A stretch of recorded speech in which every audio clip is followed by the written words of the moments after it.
menurut Akang di Unska ini susah masuknya atau lulusnya nih?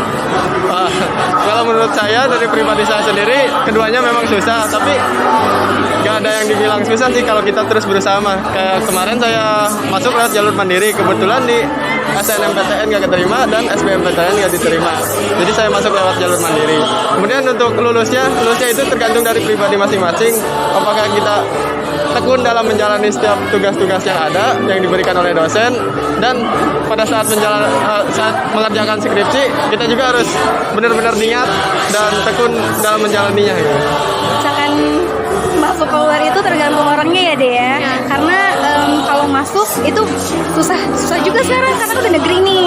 Iya kan, kalau dulu mah masih swasta jadi masih promosi jadi membutuhkan mahasiswa. Kalau sekarang mahasiswa yang butuh musika begitu.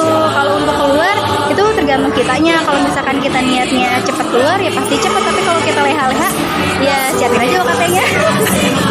Gitu kan. Iya. Kalau menurut saya masuk atau lulus itu tergantung ya. Tapi yang pasti menurut saya masuk kampus negeri itu merupakan suatu cita-cita ya, khususnya baik itu negeri tingkat atas ataupun tingkat bawah. Nah yang pasti ketika kita masuk kuliah di negeri itu kita harus banyak berusaha gitu, sering-sering mengisi ujian soal. Dibanding susah atau lulusnya, menurut saya lebih susah masuknya dibanding lulusnya, karena yang saya rasakan di prodi saya sendiri pun dosen banyak motivasi gitu terhadap saya, memberikan banyak dorongan dibanding ketika saya masuk. Karena ketika saya masuk hanya motivasi dalam diri saja, tapi ketika saya lulus itu dibantu motivasi dari pihak luar, yaitu dosen, teman-teman dan sebagainya.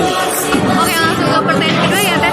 Menurut Teteh sendiri ini tips dan trik dari Teteh biar cepet lulus gimana sih Teh?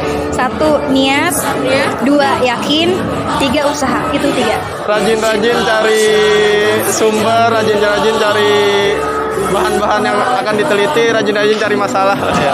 Terus punya circle ya, atau punya tim yang sama-sama emang tujuannya pengen lulus. Misal kalau emang tujuannya pengen lulus dulu tanpa harus mementingkan nilai, teman-teman harus bisa memilah dan memilih pertemanan sih, itu yang pertama. Karena teman yang baik itu bakalan membawa kita ke arah kebaikan juga. Nah ketika teman sudah dipilih dan sudah mendapatkan teman yang baik untuk memotivasi kita, baru di situ kita ada intensitas terhadap dosen pembimbing.